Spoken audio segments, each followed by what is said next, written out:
Today we're going to look at numbers written as powers, and we're going to go through some calculations involving them. And in particular we're going to look at square roots and the square roots of numbers which give us an irrational answer.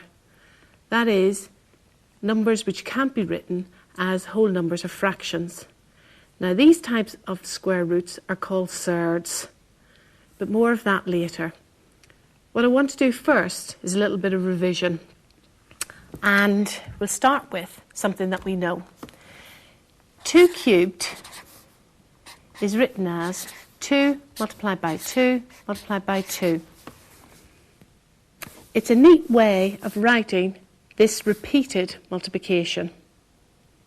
And we say that 3 is the power or index, and 2 is raised to that power or index.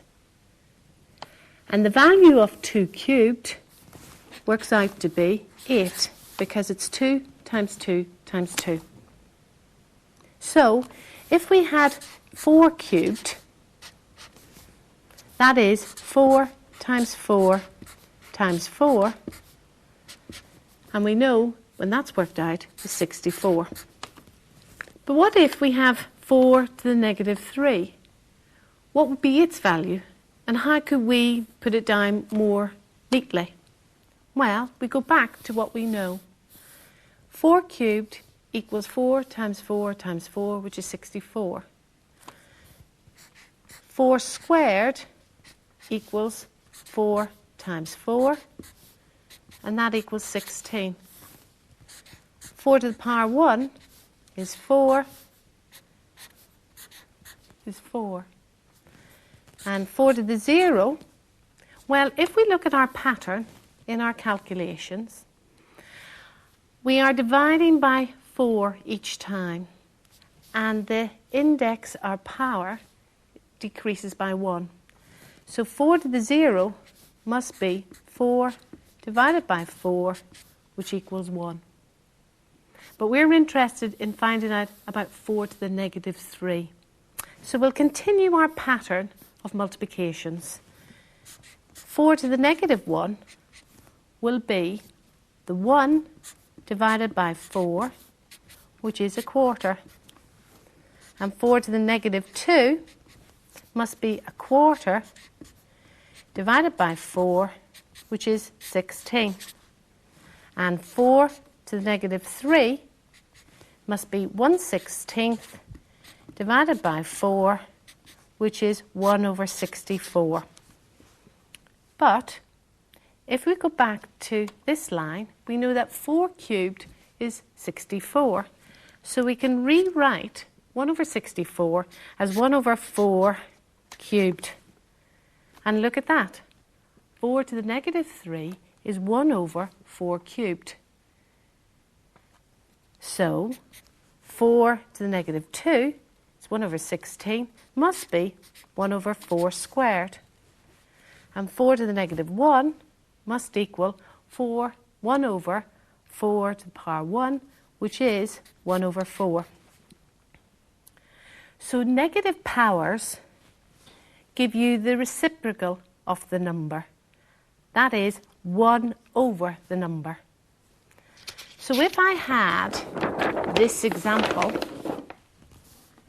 3 to the negative 2, we can write that as 1 over 3 squared.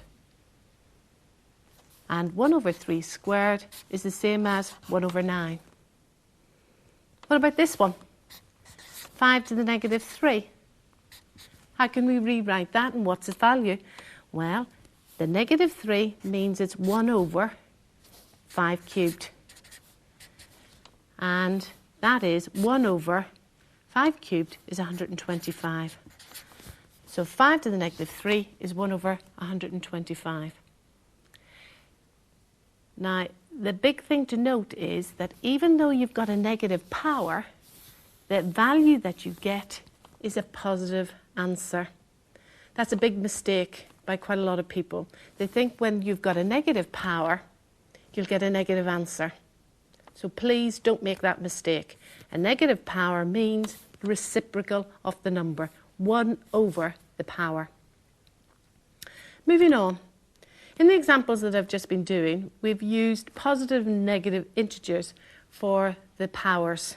But what if we have fractional indices or fractional powers? How can we represent them? What's their value? Well, again, we'll start with what we know. We know that 4 to the power 1 is 4. But what would be 4 to the half? What's its value? Well, looking at this, we know, using indices laws, that 4 to the half times by 4 to the half must equal 4 to the indices added together. And a half plus a half is 1. But 4 to the 1 is just 4. So 4 to the half times 4 to the half equals 4. That means it's something times by itself equals 4. Well, we know that. It's obvious. It's 2. 2 times 2 equals 4. So 4 to the half equals 2. So 4 to the half is equal to 2. And we write this in a shorthand notation by doing this. 4 to the half is equal to the square root of 4. And that is the symbol for the square root. So the half is associated with the square rooting of a number. So if we had 9 to the power of a half, that's the same as the square root of 9, which equals 3. So in general, if we had a number a raised to the power a half, then we can write that as the square root of a. We can continue this on by saying if we wanted the cube root of a number, say 4 to the third, we can write that as the cube root of 4, like this. And the fraction associated with the cube root is a third. Similarly, the fourth root. So if we had 5, the fourth root of 5, you can write that using this shorthand notation with the small 4 there and then this root symbol. And the quarter is associated with the fourth root. So if we had the nth root of a number a, we can write it like this in shorthand. So if we have the cube root of 64, we can write it like this, and it equals 64 raised to the power of a third. Now we know 64 is 4 times 4 times 4, and that's raised to the power of a third. And the answer is dead easy. We want to know what number times by itself 3 times gives you 64. Well, it's obvious because what we've just written, it must be 4. So the cube root of 64 is 4. A very useful, simple fact leading on from this that is known but people tend to forget it is that we know that 4 to the half times by 4 to the half equals 4. That is, the square root of 4 times by the square root of 4 is 4. And we can write that more simply by saying it's the square root of 4 squared equals 4. Now, I'll be using this very simple fact later on at the end of the session, so remember it. It's any number, the square root of it, squared gives you that number. Another important thing to remember about surds comes from solving this equation. If we had this very simple quadratic equation, x squared equal 4. If we take the square root of 4, we know that we have to have 2 roots for the solution because this is a quadratic equation. So x equals plus or minus the square root of 4. So we know that is positive 2 or negative 2. You've got two roots. So roots are not unique. And remember, we don't always have to write the positive sign. We can write positive 2 as 2. And remember, if you haven't got a sign in front of the square root, then it's assumed it's a positive square root. When it's not, you have to put the sign in and make it a negative square root. But the positive square roots are the ones that are most common. Now moving on, what I'd like to do is actually do some work on the square root of negative numbers. We've done the square root of positive numbers. What if we had the square root of negative 9? Can we evaluate this? Well, the square root of negative 9 can be written as negative 9 raised to the power of a half. And so what we're looking for are two numbers multiplied by themselves, which will give us negative 9.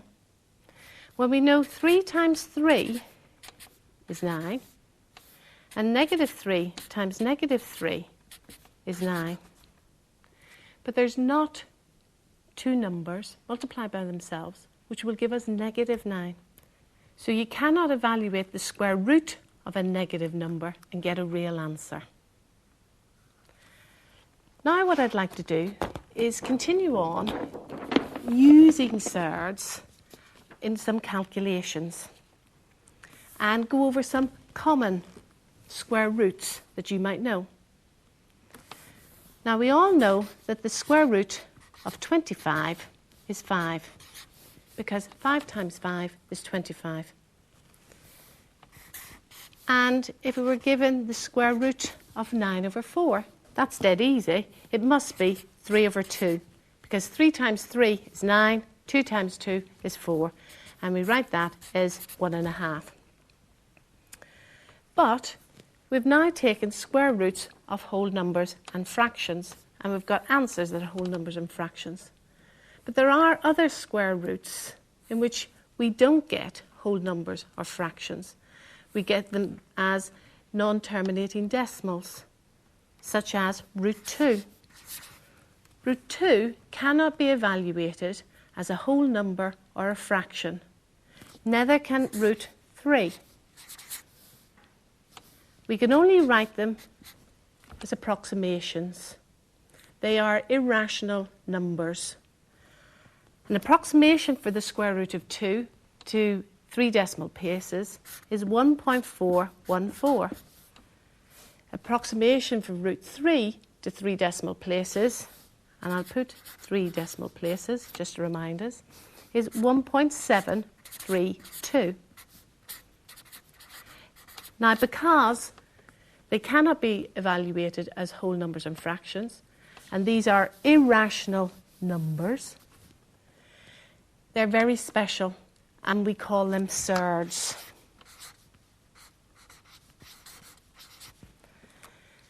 Other common surds would be root 5, root 6, root 7, root 8, not root 9 because we know that's 3, and root 10.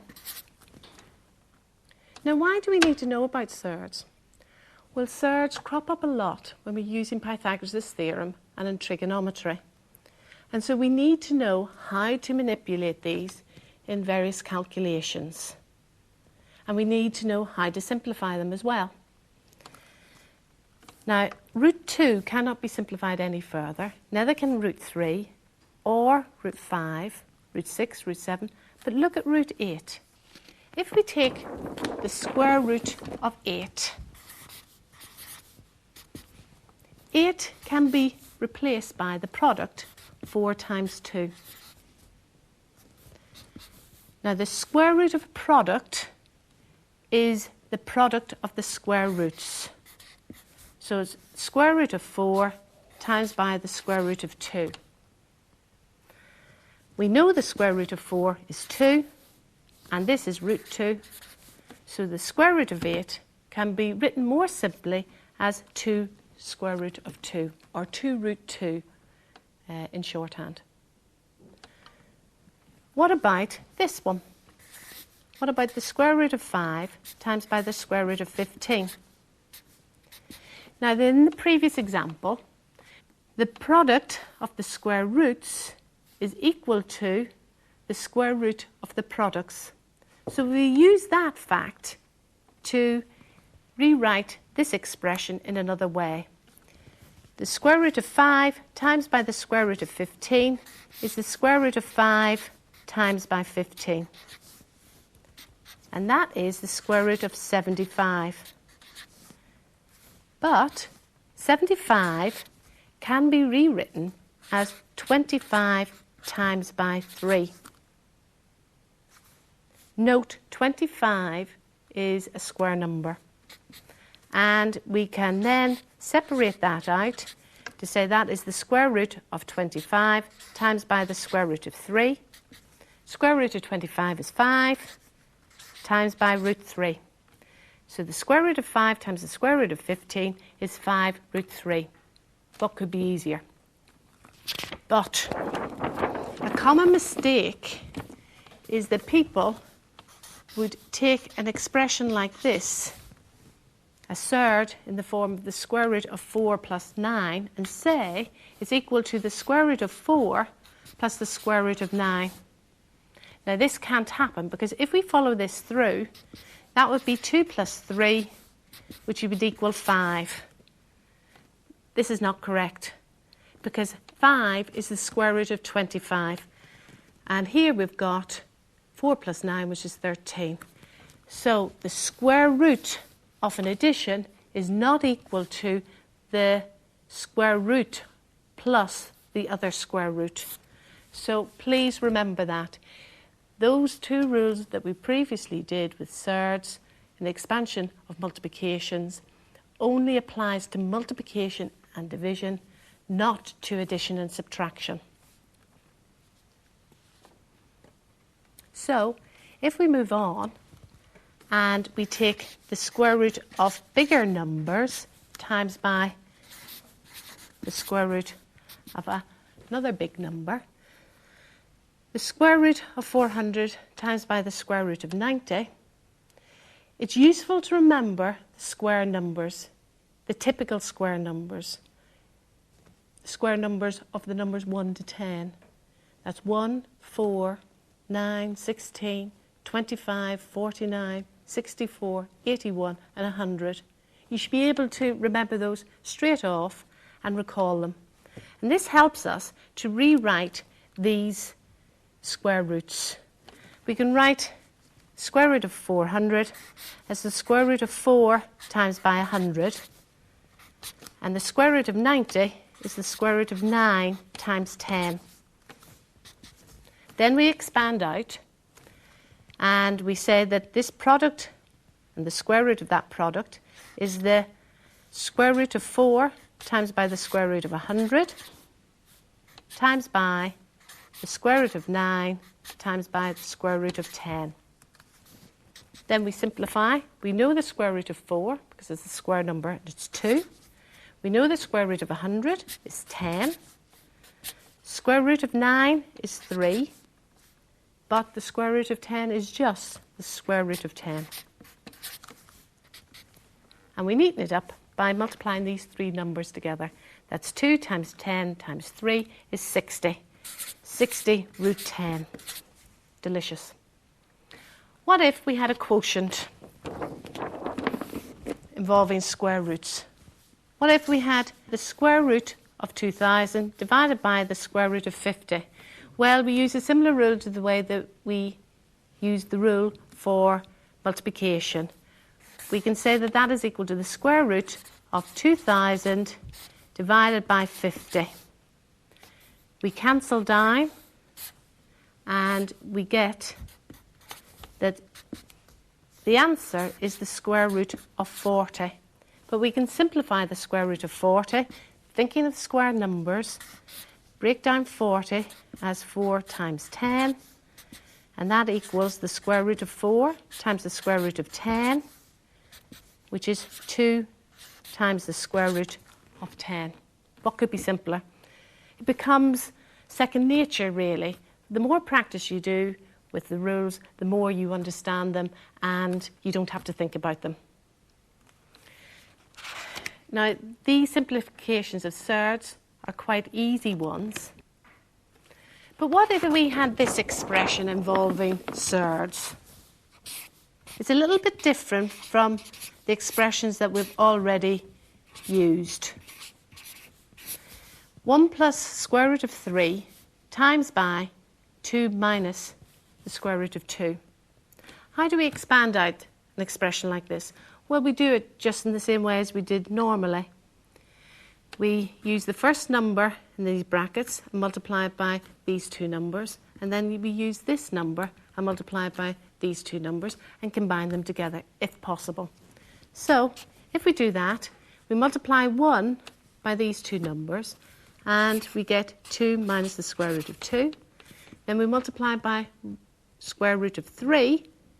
That is square root of 3 times 2 is 2 square root of 3.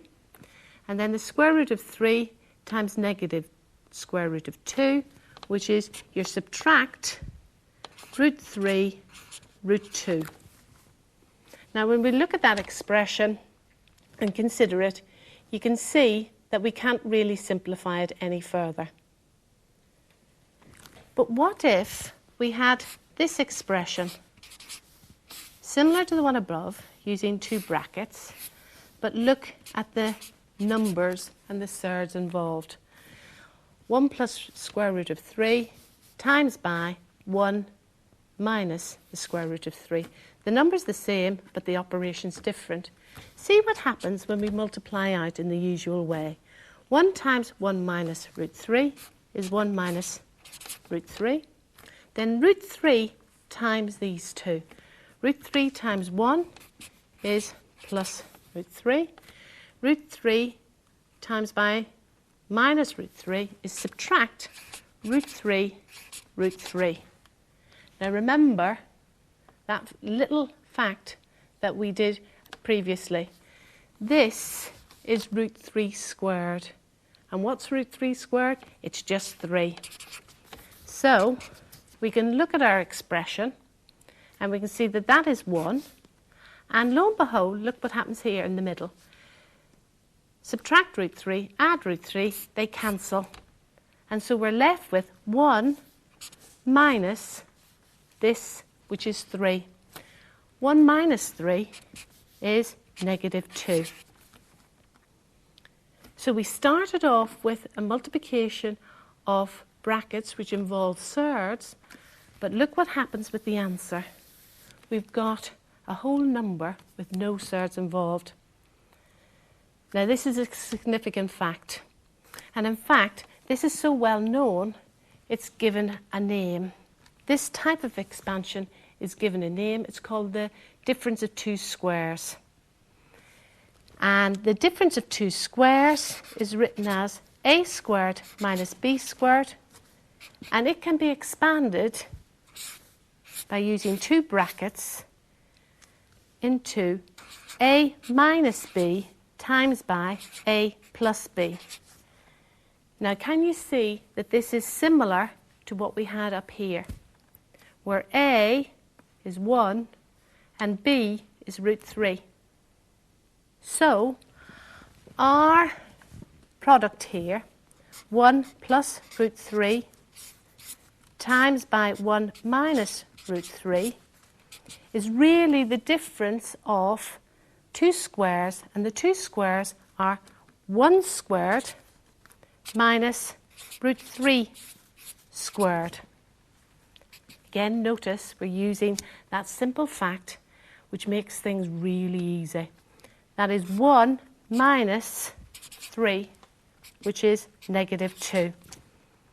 So if you remember this expansion, the difference of two squares, this is very helpful sometimes when you have calculations involving surds. Now, sometimes you have surds written like this, 1 over the square root of 13. Now, really, we don't like answers being given such that the denominator is a surd. What we want to do is give an answer with a whole number as the denominator. Now, there's a technique that helps us to change this surd into a whole number, and that technique is called rationalisation. What we have to do is rationalise the root 13. We have to make it into a whole number.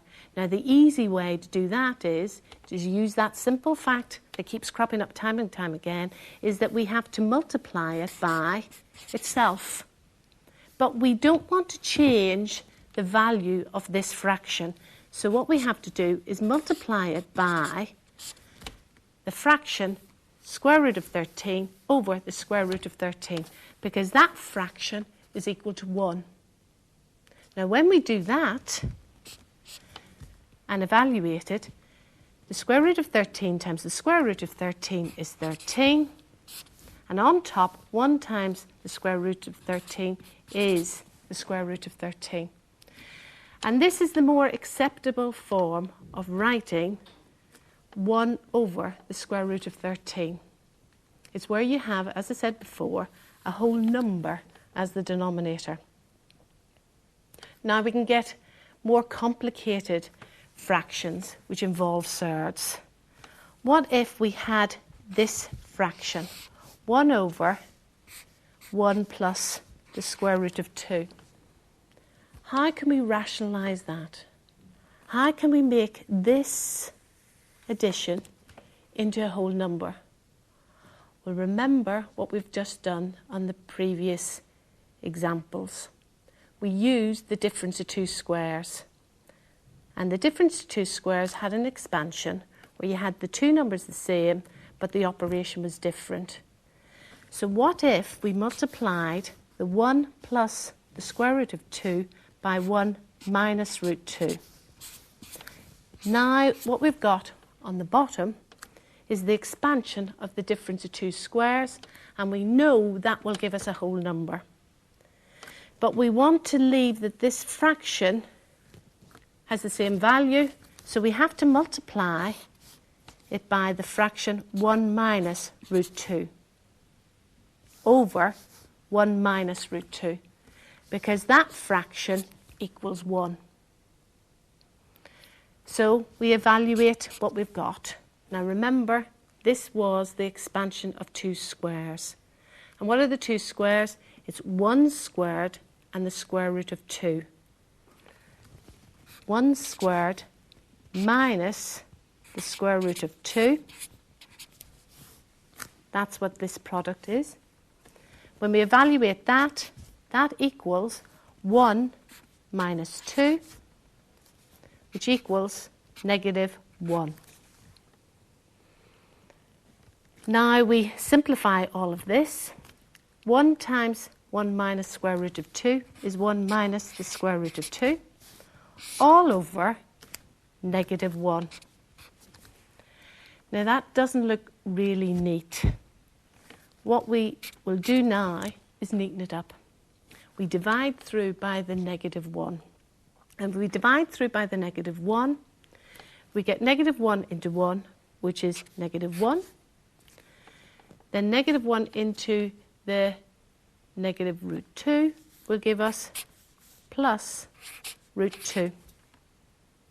And we'll just rewrite it so that we've got the positive number first. Root 2 subtract 1. So when we rationalise this fraction, 1 over 1 plus the square root of 2, you get the square root of 2 minus 1. Isn't that really neat? It looks great. You've got a fraction here, but here you've just got a subtraction. One final example, a little bit more difficult than the previous ones. See how we can cope with this. 1 over the square root of 5 minus the square root of 3. We want to rationalise this fraction. Think of the difference of two squares. We've got root 5 minus root 3. If we multiply it by root 5 plus root 3, we know that that expansion is the difference of two squares. We don't want to change the value of the original fraction, so we have to multiply it by another fraction, which equals 1, and that will be square root of 5 plus 3 over the square root of 5 plus the square root of 3. We work out this expansion using the difference of two squares. The two squares involved are the square root of 5 subtract the square root of 3. When we evaluate that, that is 5 minus 3, which equals 2. So when we rewrite all of this, 1 times the square root of 5 plus the square root of 3 on top over 2. We tidy it up a little bit by dividing through by the 2, and so we get the square root of 5 over 2 plus the square root of 3 over 2. So that's it. That's how you rationalise surds. You have to make the surd denominator into a whole number by multiplying the fraction by another fraction, which is 1. And it's helpful to remember the difference of two squares. Now what I want to do is finish off by giving you my top tips on surds. First of all, recap what is a surd. A surd is a fractional root of a whole number, like a square root or a cube root, that gives you an irrational number. Now remember, an irrational number is a number that cannot be written as a whole number or a fraction. And remember, there are common surds that we use a lot. That's root 2, root 3, root 5, and so on. And there's certain basic rules that we know that are useful when we are doing calculations involving surds. One of them is, if you have the square root of a product, then that can equal the square root of one number times by the square root of the other number. And similarly, the square root of a quotient is the square root of one number divided by the other square root. But remember, the square root of addition is not the sum of the square roots. That's a common mistake, so don't make it. Another technique that we use in surd calculations is rationalization. We don't like surds being the denominators of fractions. So what we have to do is rationalize the fraction. We multiply by a fraction that's equal to 1, and sometimes when we have to do that, the difference of two squares is useful. The expansion of the difference of two squares is a squared minus b squared is a minus b times a plus b. Now if you know all of those top tips, I think you'll be pretty good in doing calculations involving surds.